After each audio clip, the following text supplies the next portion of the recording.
Boa noite a todos. É sempre um prazer estar aqui na nossa casa, fazendo o estudo, durante o qual somos nós quem mais aprendemos. Então, que as primeiras palavras sejam de agradecimento pela oportunidade de discutir um tema, o materialismo, que é tão importante nos dias de hoje e que a doutrina nos dá, assim, como é que eu posso dizer, subsídios, né? Ela nos dá uma base para poder argumentar com aqueles que se interessarem em ouvir um outro lado em relação à verdade ou não dessa doutrina materialista, e também a oportunidade de compreender, sem julgar, aqueles que têm opiniões, como nosso irmão Lopes disse, diferentes daquelas que nós temos. Então, logo na primeira questão, Kardec pergunta aos espíritos por que anatomistas e fisiologistas são com tanta frequência levados ao materialismo. Naquela época, eles usavam esses termos para todas as pessoas que se dedicavam ao estudo das ciências da natureza, das ciências biológicas, né, das ciências da saúde. A gente poderia hoje atualizar essa pergunta até dizendo por que pessoas mais instruídas, médicos, muitos médicos, por exemplo, que estudam tanto sobre o ser humano e que veem com tanta frequência pessoas desencarnarem, perderem aquele sopro de vida, ainda se prendem tanto a uma crença materialista. E aí a gente extrapola as fronteiras do Brasil. O Brasil é talvez o grande celeiro do movimento espírita no mundo, né? Onde nós mais temos pessoas que acreditam na continuidade da vida. Se nós formos para o berço das manifestações espíritas na Europa, na França, se nós formos para os Estados Unidos da América, nosso vizinho do norte, eles são muito apegados a crenças materialistas, eles são muito apegados àquilo que a ciência pode confirmar. E quando eu digo eles, eu não falo apenas da população geral, mas principalmente dos homens de ciência, né? Pouco tempo atrás morreu Stephen Hawking. Talvez não, com absoluta certeza, uma das maiores mentes, né, uma das mentes mais brilhantes que o século XX e XXI viram passar pela Terra. E Hawking se declarava, em alto e bom tom, como ateu. Materialista ele não era, eu acho. Mas ele se declarava ateu, ele dizia que não acreditava em Deus. E aí eu fico me perguntando como que essas pessoas tão inteligentes, que elas podem crer que a vida começa e termina na matéria. E quando os espíritos respondem que isso deriva do orgulho dos homens que creem tudo saber, e que não admitem que alguma coisa possa ultrapassar o seu entendimento, que a própria ciência lhes dá essa presunção, que a natureza não tem nada a lhes ocultar. Caramba, eu fico me perguntando ainda mais, meu Deus, como que pode isso?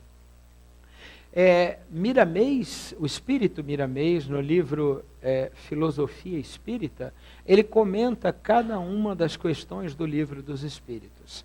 E sobre a questão 147, ele faz os seguintes comentários, resumidamente falando, né? Que falta ao materialismo sentidos que registrem a existência do espírito. O homem materialista, ele vive e se preocupa exclusivamente com a vida física. Então, ele vive uma dualidade, ele vive um conflito. Por quê? Porque, ao mesmo tempo que a intuição e a sua mente, a sua consciência, sugerem a ele alguns pensamentos de que ele não veio do nada, que ele não vai voltar para o nada, que ele não vai perder a sua individualidade, ser integrado ao universo, mas sim que ele continuará uma individualidade. Ele também se recusa a acreditar nisso. Então vocês imaginem o conflito que essas pessoas vivem, porque muitas dessas pessoas são pessoas boas de coração. Roquinho era um exemplo, ele era um indivíduo bom de coração, ele tinha um bom coração, ele ajudava, mesmo em meio à sua doença terrível, né, a esclerose lateral amiotrófica, que acabou levando, né, ceifando a sua vida, ele se preocupava com o bem-estar dos seus semelhantes. E o materialista, muitas vezes, o que ele quer? Ele quer aproveitar o máximo possível da vida enquanto ele estiver aqui. Por quê? Porque se a vida começou quando ele nasceu e ela se encerra quando ele morrer, por que ele precisa, por exemplo, fazer o bem? A quem que ele tem que dar satisfação? Tudo bem, ele é limitado pelas leis humanas, mas as leis humanas, elas são falíveis e elas são muitas vezes fáceis de contornar. Você consegue burlar sem que você seja pego. Então, para aquele que acha que a vida não tem uma continuidade, por quê? Por que ele vai se manter dentro da lei? Por que ele vai ser eticamente correto? Por que ele não vai se aproveitar dos outros ou das situações? Os espíritos nos dizem que é porque, no fundo, essas pessoas, essas almas, têm a intuição de que isso não é verdade.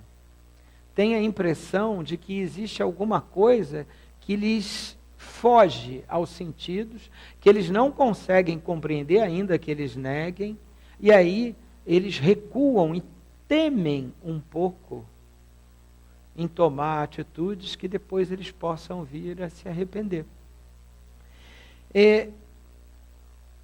Para que a vida física se nós negamos a vida de espírito? Miramês nos pergunta. Se os materialistas, por exemplo, eles se aprofundassem nas pesquisas, nos estudos espiritualistas, eles encontrariam um reino de conhecimentos fabuloso e que comprovaria a existência da alma. Eu conheci pessoas que, sem se dizerem materialistas, dizendo assim, não, eu acredito em Deus, eu acredito numa inteligência superior, elas se negam a acreditar, por exemplo, na continuidade da vida. Que dirá na reencarnação? Aí então, brincou, né? Então, essas pessoas, a gente chega e às vezes fala assim, você não acredita? Então faz o seguinte, você lê tal, tal e tal livro. Eu não sou espírita, não quero nada com o livro dos espíritos, Evangelho, livro dos médiuns, aonde que fala isso em alguma publicação científica. Aí a gente faz uma pesquisa na Medline, na PubMed, e você pega todas as evidências científicas que mostram hoje que estudos feitos sobre terapias que não envolvem nada de material, como por exemplo o passe, produzem efeitos no corpo físico. E aí você entrega para essas pessoas estudarem. Só que elas não querem estudar. Elas não querem verificar. Elas não se preocupam, por exemplo, em procurar um centro espírita onde elas possam ainda presenciar o que é cada vez mais raro, diga-se de passagem, fenômenos de mediunidade física, como, por exemplo, materialização, que na época de Peixotinho, aqui no interior do estado do Rio de Janeiro, era algo muito comum. Um espírito materializava, falava com você, te entregava alguma coisa na mão. Vários dos espíritas antigos testemunharam isso. Várias pessoas da mídia, sem serem espíritas, testemunharam isso. Mas quando o indivíduo está convicto daquilo e ele não quer acreditar, ele pode dizer não. Isso foi efeito especial. Aí eu fico pensando assim, puxa vida, um holograma em 1960. Haja tecnologia, né? Não era um efeito especial. Naquela época não havia nem tecnologia para fazer isso. E ainda assim muitos não acreditam.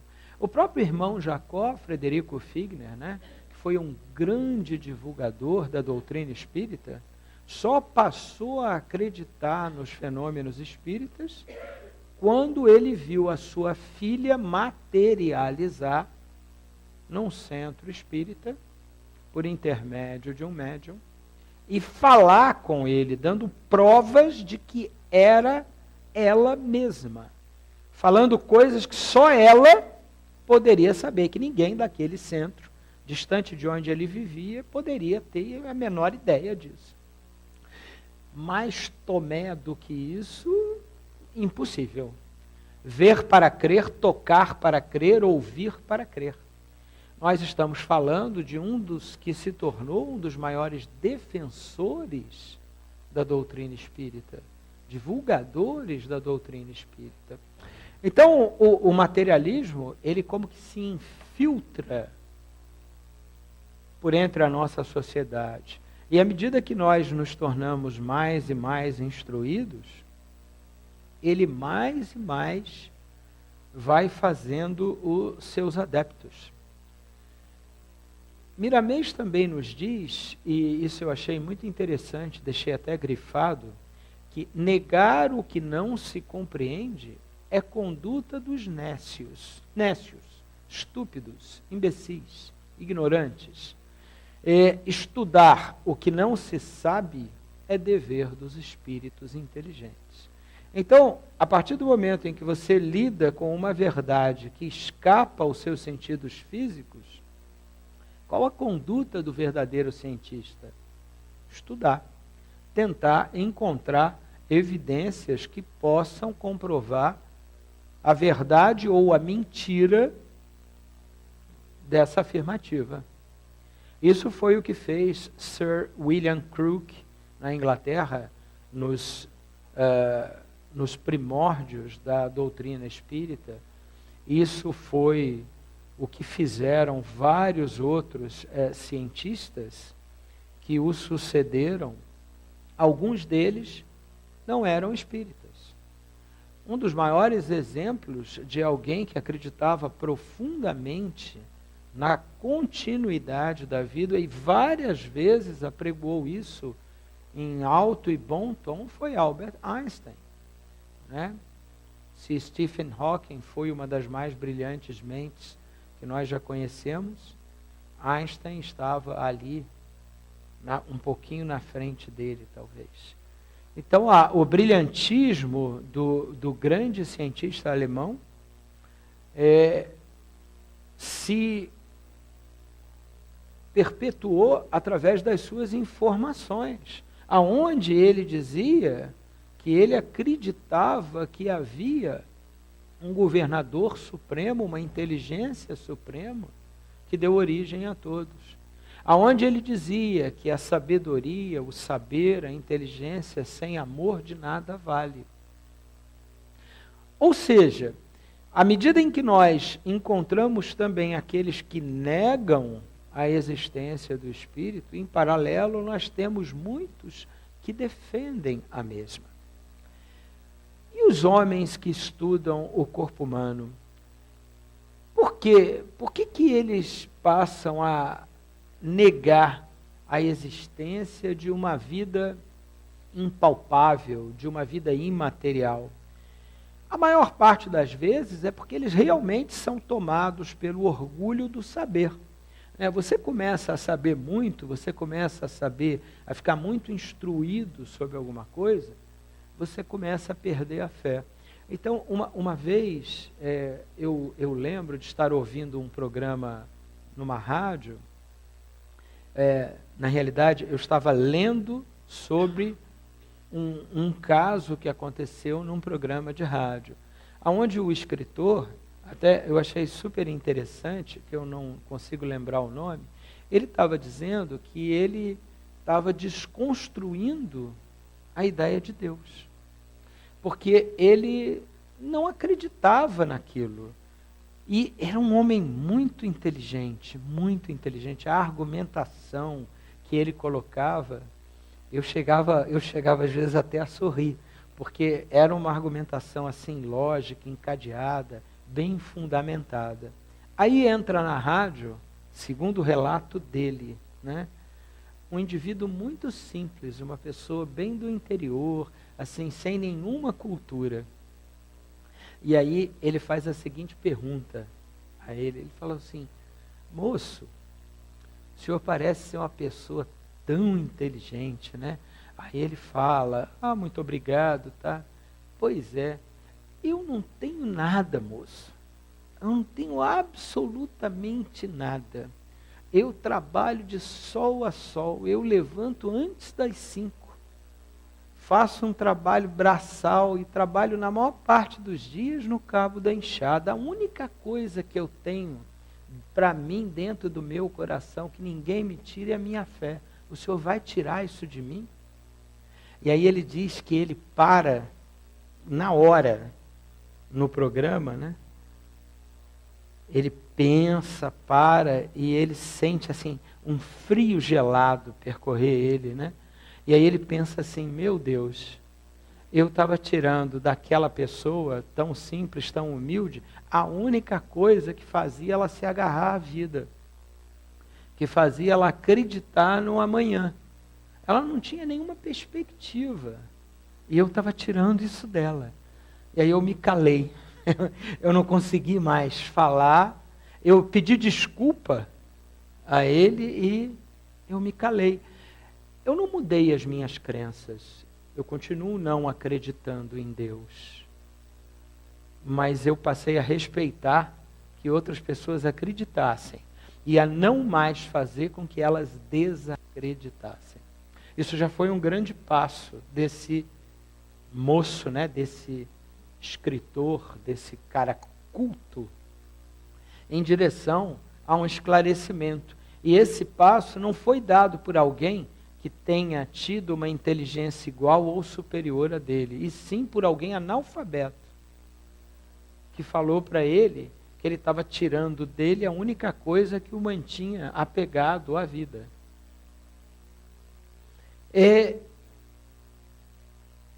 Essas pessoas, elas acabam desejando, por orgulho,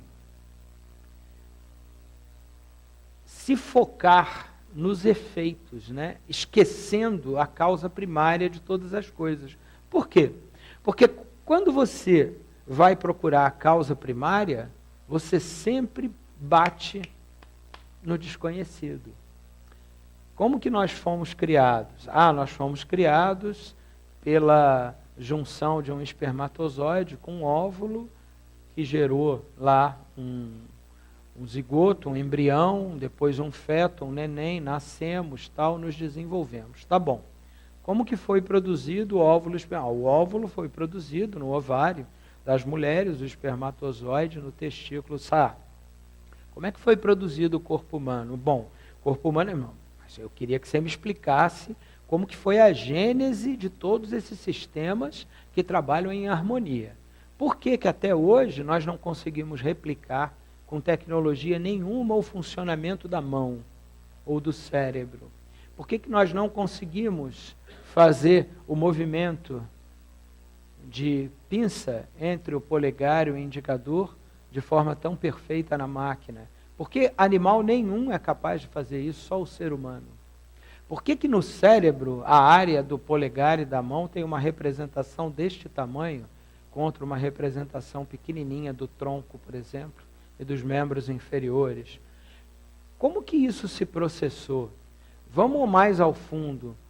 A molécula, ela pode se dividir em átomos. O átomo em elétrons e prótons, o elétron em mais outras partículas subatômicas menores. Mas, e aí? O que gerou a primeira coisa? Me explica isso. Né? Hawking, por exemplo, emitiu a teoria, que é a melhor até hoje, para explicar o buraco negro. Antes ele desacreditou Einstein e depois, anos depois, pediu desculpas, dizendo que Einstein estava certo e que a teoria da relatividade não era um erro, como ele inicialmente pensou. Mas mesmo ele não conseguiu ir na origem de tudo. Por quê? Porque ninguém, meus amigos, ninguém é capaz de penetrar na origem de tudo. Por mais sábio, por mais inteligente, por mais estudado que seja, nós não somos capazes. E entre as pessoas mais instruídas existe essa mania de achar que se sabe. E mesmo com pessoas de bom coração. Ontem eu acabei perdendo um pouco a paciência e num grupo que eu gosto muito, é o grupo da minha turma de médicos da UERJ. É um grupo muito unido, nós já temos mais de 30 anos de formado, pessoas muito queridas, e com uma cabeça muito boa. A maior parte deles existem alguns que são espíritas, ou se dizem espíritas, não sei se são realmente, existem judeus, existem muitos católicos, e existem pelo menos uns 2 ou 3 que se dizem ateus, que não acreditam em Deus, acham que a vida acaba quando acaba a matéria. E aí, eles colocam uma postagem, um deles lá, que é um cara meio controverso, sobre a descriminalização do aborto, que não é algo que nós temos que discutir aqui, não é para isso que esse estudo é. E se colocando favorável à descriminalização, baseado em dados científicos de países onde a descriminalização foi permitida. Vejam bem, não é legalização apenas, é descriminalização. Ou seja, é possível fazer dentro de determinadas condições, até 3 meses, etc., um certo sofrimento, a vontade de não ter a criança, etc. e tal, sem que isso seja crime. Porque hoje aqui no Brasil é crime, pegou da cadeia. Então, ele colocava que isso tinha que ser liberado, porque os dados desses países que liberaram diziam que as mulheres, a partir do momento em que o aborto foi descriminalizado, diminuiu o índice de abortos, diminuiu levemente, mas diminuiu, e diminuiu demais o índice de morte e complicação das mulheres pós-aborto. Isso caiu drasticamente. Por quê? Porque antes elas faziam em clínicas clandestinas, às vezes pelas mãos até de pessoas que não são médicos, e as complicações se seguiam. Não apenas a criança morria, porque era abortada, como também essa mulher falecia também por complicações do pós-operatório. Aí eu falei assim, peraí, então quer dizer que você está defendendo o fato de que a mulher, ela tem direito a uma escolha, mas e o feto, o neném lá indefeso, ele não pode escolher não? Quer dizer, ele que escolheu a vida, ele agora tem que ser punido com a morte, porque a mãe dele não quer tê-lo? Nós estamos usando 2 pesos e 2 medidas. E aí a discussão começou. É lógico, no final de uma longa discussão, não, fique em paz, tal, nós somos amigos, etc., mas palavras duras foram trocadas nesse meio tempo, porque essas pessoas, elas não respeitavam, elas não se conformavam de uma outra opinião ir ao encontro das suas crenças e que aparentemente essa outra opinião estaria tolhendo a liberdade de escolha. E a única coisa que eu falava é o seguinte: escolha tem que haver para os dois lados. Quem é que defende o outro lado? Bom, essa historinha eu estou contando para demonstrar o seguinte: na realidade, aqueles que tinham essa opinião, eles não tinham por maldade. Não é isso. Eu não fiquei com raiva deles. Não. São meus amigos. São pessoas que eu sei que têm bom coração. Um deles, inclusive, uma mulher que tem filhos, inclusive. Eles têm por falta de crença, por não acreditar em uma... Eu não vou nem dizer por não acreditar em Deus, porque a maioria ali acredita em Deus, mas por não acreditar na ligação do Espírito, logo no momento da ovulação. E aí eu termino a discussão dizendo assim, seja espírito ou não, digita lá no Google, encarnação de Segismundo, André Luiz, livro Mundo Maior. Você lê esse negócio aí e depois você me fala o que você acha. É lógico que, obviamente, aqueles que não são espíritas não vão fazer isso. Ou talvez um único faça, nem que seja por curiosidade. Já ganhei o dia, porque eu lancei a semente. No fundo, eles não creem porque eles não acreditam que um espírito se ligou ali. E que esse espírito está pedindo para vir ao mundo. E que nós não temos o direito, porque não fomos nós que fizemos essa ligação, de impedir esse espírito que vem ao mundo. Então, essa é uma crença materialista. Mesmo daqueles que se dizem religiosos. Um deles falou assim, cheio de pena de mim: eu já pensei como você, mas fique tranquilo, meu amigo, porque eu evoluí. Aí eu botei um kkkk, porque realmente, o que falar, né? Ele evoluiu, ele passou a considerar matar normal. Mas eu nunca farei. Quer dizer, que os outros façam, não tem problema. Mas euzinho aqui não. Ele é ginecologista, inclusive, obstetra. Então, vejam bem que, na realidade, isso tudo deriva da ignorância. E é isso que a doutrina espírita nos dá. A possibilidade, não apenas a doutrina espírita, tá? As outras religiões também, mas a doutrina muito mais, porque ela penetra com as depoimentos dos espíritos, ela penetra mesmo mais na causa, na origem das coisas. Ela nos dá a certeza da continuidade da vida e da nossa missão enquanto espíritos. E quando ela nos dá essa certeza da nossa missão enquanto espíritos, ela nos deixa consciente de que nós não temos a capacidade de julgar. Nós não temos a capacidade de compreender o todo. Então, nós devemos ter muita cautela nas nossas atitudes e ações. E devemos sempre perguntar à nossa consciência antes de tomar uma determinada atitude. E sempre procurar orientar os nossos irmãos, filhos, amigos, colegas, até mesmo estranhos, desconhecidos, no sentido de tentar escutar a voz do coração, a voz da consciência, de não se deixar levar por impulsos ou por verdades questionáveis, profundamente questionáveis. Na pergunta 148,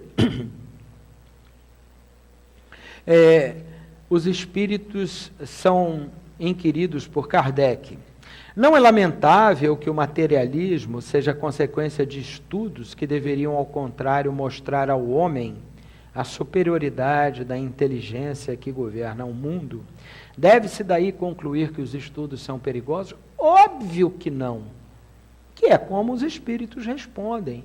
O homem é que tira uma falsa conclusão de um estudo. Eu sinto a vocês um exemplo clássico na literatura médica. Nos anos 60 ou 70, foi publicado numa grande revista médica o seguinte: o café causa câncer de pulmão. E isso foi uma verdade incontestável naquela época, até que alguém mais lúcido examinou o estudo e viu que quase 90% das pessoas que tomavam café fumavam. E que, na realidade, quem causava o câncer de pulmão era o cigarro e não o café. E eles publicaram uma correção e uma desculpa em relação àquele estudo. Recentemente, têm sido publicados vários estudos desconstruindo verdades que antes eram consideradas verdades assim inquestionáveis, né? Vários são os exemplos, né? Comer ovo mata. Se você comer ovo demais, não é que comer ovo demais mata. O que mata é o excesso, de qualquer coisa que seja. Beber água em excesso mata, por hiperidratação. Você convulsiona e morre, se você beber água sem parar. Ah, mas a água faz mal? Não, a água faz muito bem para o ser humano.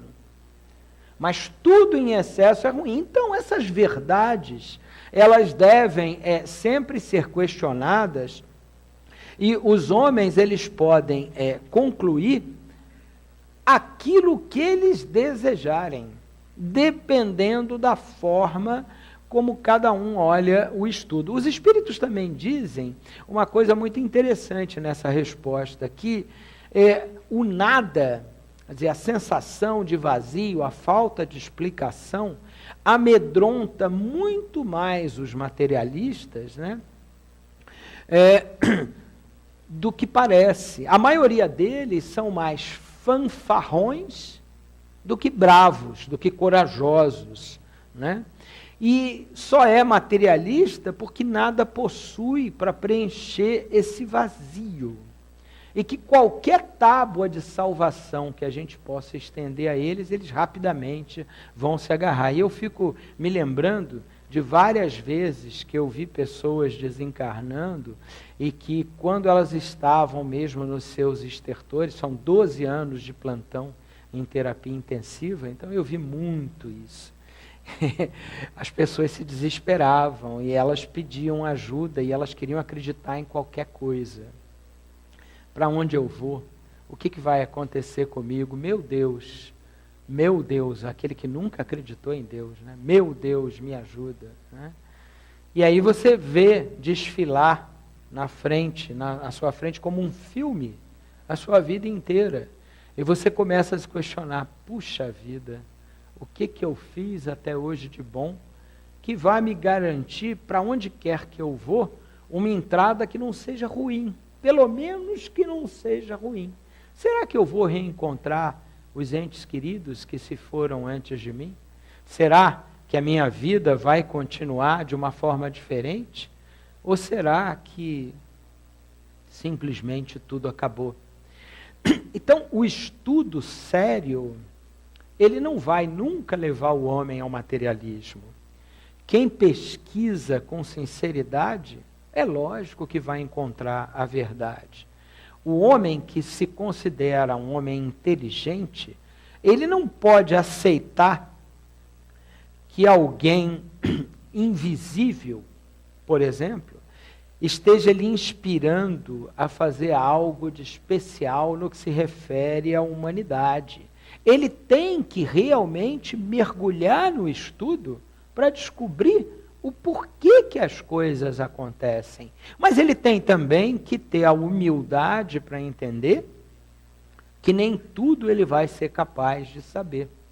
Nem tudo ele vai ser capaz de resolver. Não são todas as pessoas que nós vamos conseguir ajudar. Isso não nos impede de tentar, mas a gente tem que aceitar as nossas próprias limitações. Existe hoje no mundo médico toda e isso os espíritos já nos avisavam, até mesmo aqui na casa, existe toda uma mudança que é paulatina, é vagarosa, mas a gente já começa a sentir. Num outro grupo, que eu também participava, ontem foi o dia dos acontecimentos, um rapaz que eu jamais esperaria isso dele, um médico relativamente novo, ele falou assim, nossa, e não é espírita, não é. Eu me interesso tanto pela espiritualidade dentro da medicina. Aí eu peguei o gancho, matei no peito e marquei um gol, né? Eu falei assim, você se interessa mesmo? Eu tenho só 25 artigos científicos para ti, mas mandei tudo. Ele ficou tão feliz que ele me escreveu no privado dizendo assim, não, eu quero fazer uma tese de doutorado sobre isso. Ele foi da UFRJ, é um cara super bom, trabalha hoje na UF, na própria UFRJ. Falei assim, que bom. Então, olha só, você tem vários lugares onde você pode fazer isso. Aí ele falou, eu soube que eu gostaria até de fazer um doutorado no exterior. Eu falei assim, pode procurar. Harvard e Cambridge tem todo um setor, toda uma divisão que hoje se dedica a estudos sobre a espiritualidade. Uma em Boston, nos Estados Unidos, e outra na cidade de Cambridge, na Inglaterra. Então, você pode aplicar para lá, e eu tenho certeza que se você tiver uma bolsa aqui do CNPq, com um bom projeto de doutorado que a gente chama de sanduíche, você consegue fazer essa especialização nessas universidades famosas, mostrando que o mundo está virando. Aí, imediatamente, 3 outras pessoas do grupo pediram os artigos também. Ou seja, as pessoas, os médicos, eles estão vendo a necessidade de preencher o vazio que a falta de espiritualidade nos traz. Elas estão vendo nas famílias, nos pacientes, a necessidade de entregar um pouco de conforto espiritual. Eles estão começando a notar que os estudos que mostram que a espiritualidade traz conforto, traz bem-estar e melhora desfechos clínicos, o que é mais importante ainda na cabeça deles, é algo fundamental para que você possa agregar ao seu arsenal terapêutico. Ou seja, vamos tratar, como diz o Dr. Herman aqui, com a medicina espiritual. E o que é a medicina espiritual? A medicina espiritual, ela começa no amor, na dedicação, na doação. Não é necessário ser médico para praticar a medicina espiritual. É necessário querer ajudar. É necessário ser bom. É necessário ser compassivo. É necessário se doar. E eu acho bacana porque eles estão cada vez mais entendendo isso. As salas dos congressos que falam sobre espiritualidade, cada vez mais ficam cheias. Cada vez mais pessoas de renome querem entender o que é isso, o que é a espiritualidade, de várias bandeiras religiosas. Várias bandeiras religiosas. Um dos integrantes da diretoria desse grupo que estuda a espiritualidade é um católico fervoroso, que é presidente, inclusive, do grupo de apoio à Diocese do Rio de Janeiro, né? Ele se reúne toda semana com o cardeal para traçar estratégias de apoio, né, às crianças, às mães, esses programas que a Igreja Católica tem de apoio às comunidades lá na cidade do Rio de Janeiro. São programas muito legais, muito bons. Então, esse é uma pessoa que é altamente ativa dentro do estudo de espiritualidade. Eu até brinco com ele, às vezes, se você não acredita em reencarnação, não, eu acredito em ressurreição. Rapaz, é tudo a mesma coisa. Você ressurge na carne depois. E você sabe que eu acho que ele está em dúvida já. É lógico que quem lidera esses grupos são médicos espíritas, não tem como ser diferente. Os líderes são todos espíritas.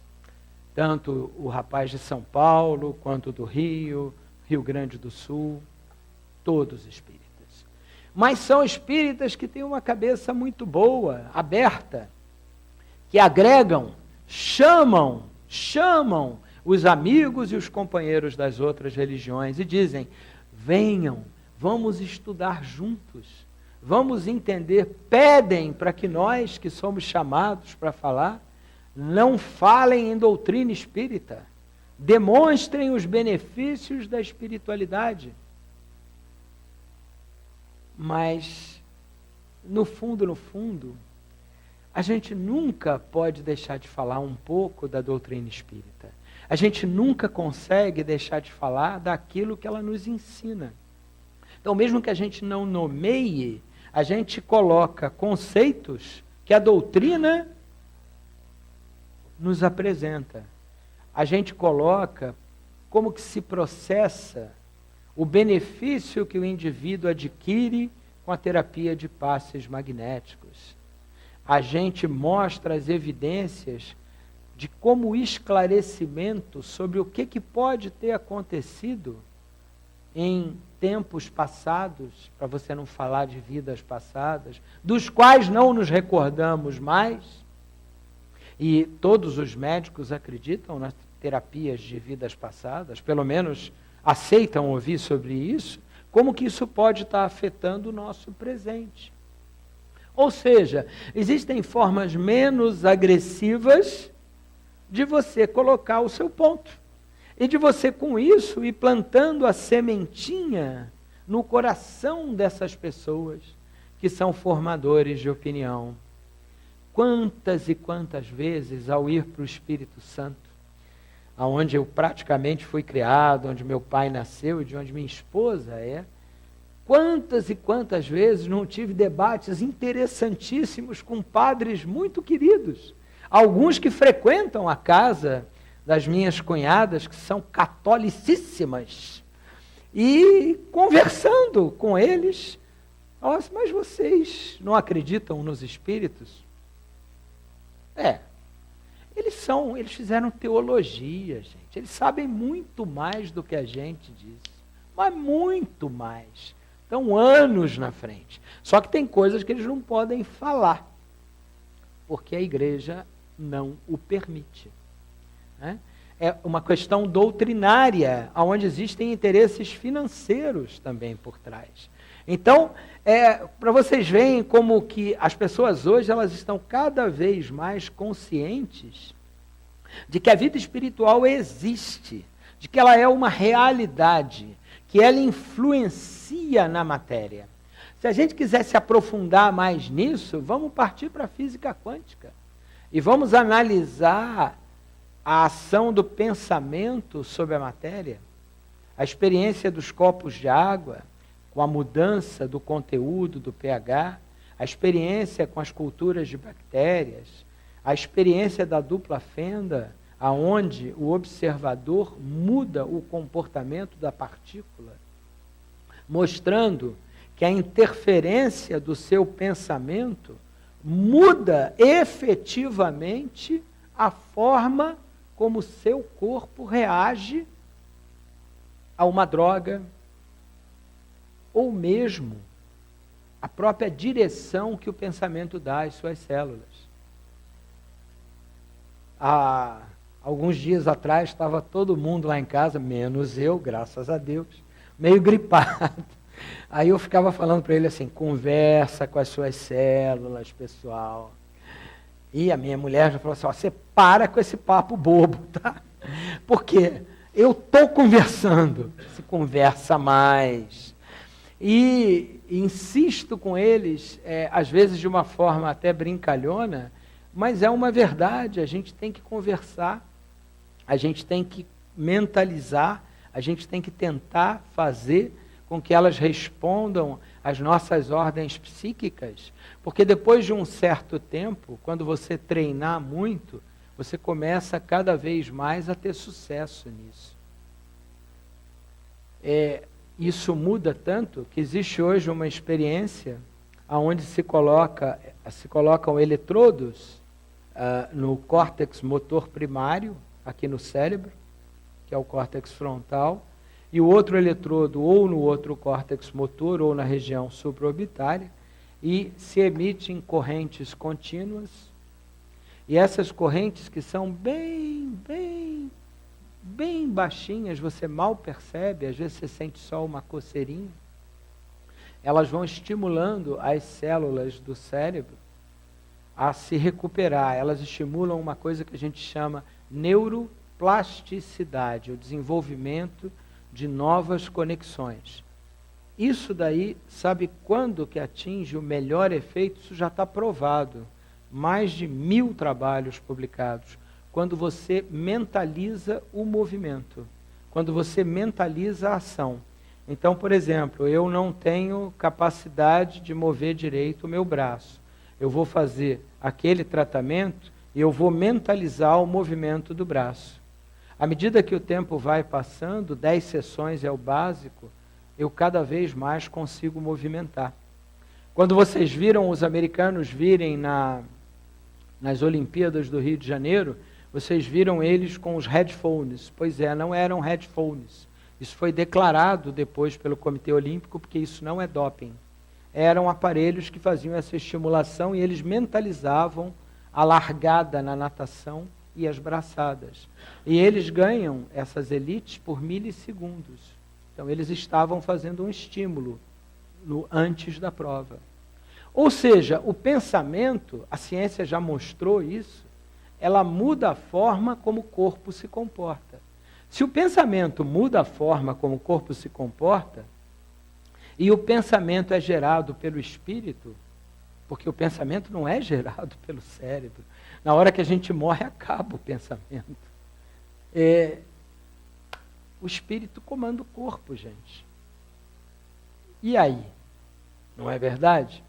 Então, o que eu queria deixar principalmente de alerta em relação a esse estudo é que o materialismo, eu sinto muito, mas é uma doutrina totalmente démodé, está fora de moda, completamente. Ela não tem mais argumentação com a qual ela possa se sustentar para inteligências sérias. E não para aquele cara que se acha inteligente, né, que está recém começando nas coisas e que enche o peito para falar um monte de verdade. Mas aquele que realmente se aprofundou nos estudos, ele logo vê que não tem como você explicar tudo por efeitos da matéria. Que existem efeitos que fogem à nossa compreensão. Que nós não somos capazes de entrar na causa primária das coisas. Em nada. Em nada. Até hoje a gente não sabe se quem veio primeiro foi o ovo ou a galinha. Então, nesse momento que todos nós estamos passando, e Kardec fala isso muito bem nos seus comentários, é necessário que nós resgatemos essa espiritualidade dentro da nossa sociedade, começando dentro das nossas casas mesmo, depois do nosso trabalho, os nossos amigos, colegas, porque ele nos diz que uma sociedade fundada sobre bases materialistas, ela traz em si o germen de sua dissolução. E nós temos vários exemplos disso. Roma, os próprios turcos otomanos, fenícios, os alemães na época da Segunda Grande Guerra. Sociedades fundadas com bases materialistas, que tiveram a sua ascensão e rapidamente a sua queda. A missão da doutrina espírita e a de cada um de nós é justamente fornecer a base a todas as religiões, o sustentáculo, a base científica para combater esse tipo de pensamento. Que hoje eu volto a repetir, é inadmissível. Então, que cada um de nós possa pensar um pouquinho sobre isso, quando voltarmos para os nossos lares, né? Que cada um de nós possa elevar o pensamento a Jesus, a Deus, né? E agradecer cada vez mais por termos tido a oportunidade nessa encarnação de estar não apenas conhecendo, mas imersos, trabalhando, vivendo a realidade da doutrina espírita, né? Que Deus, nosso Pai, envolva a todos nós nesse momento. Graças a Deus.